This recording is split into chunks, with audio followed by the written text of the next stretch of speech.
வணக்கம்.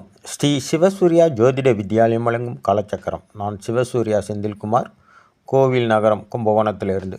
இந்த பதிவில் நம்ம பார்க்க இருப்பது, கூட இருந்தே குளிப்பறிப்பவர்கள் யார், அவர்களுக்கு நம்ம எப்படி பனிஷ்மெண்ட் கொடுக்கணும் அப்படிங்கிறத இந்த பதிவில் தெளிவாக பார்ப்போம். அதாவது, நம்ம ஒரு நண்பரை தேர்ந்தெடுத்து அவங்கள கூடயே வச்சுருப்போம். எல்லாரையுமா கூடயே வச்சுருப்போம் அப்படின்னா இல்லை, நமக்கு நம்பிக்கையான ஒரு சில பேரை தான் நம்ம கூட வச்சுருப்போம். அப்படி வச்சுருக்கிறவங்க நம்மளை ஆழம் பார்த்து அதை பிறர்கிட்ட பகிர்ந்து சந்தோஷப்படுவாங்க. நேரம் கிடைக்கும் போதெல்லாம் நம்மளை காலை வாரி விடுறதுக்கு கூட இருந்த குழியும் பறிப்பாங்க. இந்த மாதிரி வேலையெல்லாம் பண்ணுற நபர்கள்லாம் நம்மளை சுற்றியே இருப்பாங்க.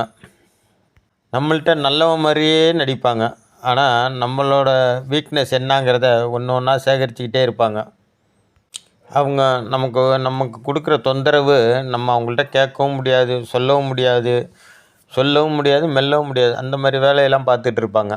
இந்த மாதிரி நபர்களுக்காக நம்ம சடனாக ஒரு முடிவு எடுக்கணும் அப்படின்னு முடிவு பண்ணியாச்சுன்னா, ஒன்றுமே இல்லைங்க. ஒரு எலுமிச்சம்பழத்தை வாங்குங்க. ராகு காலம் 4 to 6 ஞாயிற்றுக்கிழமைனா, வெள்ளிக்கிழமைனா 10 to 12 இந்த நேரத்தில் எங்கெல்லாம் காளியம்மன் கோவில் இருக்கோ அங்கே திரிசூலம் இருக்கும். அந்த சூலத்தில் அந்த நபர் தொந்தரவு தாங்க முடியல, என்னை கூட இருந்தே குழி பறிக்கிறான், அதான் உண்மையாக இருக்கணும்.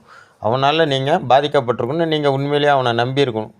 அவனை நீங்கள் நம்பி இருந்து உங்களுக்கு அவன் நம்பிக்கை துரோகம் பண்ணும்போது, இந்த மாதிரி இப்படியே நினச்சி என் கூட இருந்தே என்னை குழி பறிச்சிட்டான், என்னோடய வீக்னஸ் எல்லாம் தெரிஞ்சு என்னை பழி வாங்கிட்டான் அப்படின்னு சொல்லிட்டு அந்த எலுமிச்சம்பழத்தை நறுக்குன்னு ஒரே சொருவுங்க. அதுக்கப்புறம் அவனோட ஆட்டம்லாம் அடங்கிடும். உங்கள்கிட்டருந்து அவன் தானாகவே பிரிஞ்சிருவான். நீங்கள் எந்த தண்டனையும் கொடுக்க வேணாம்.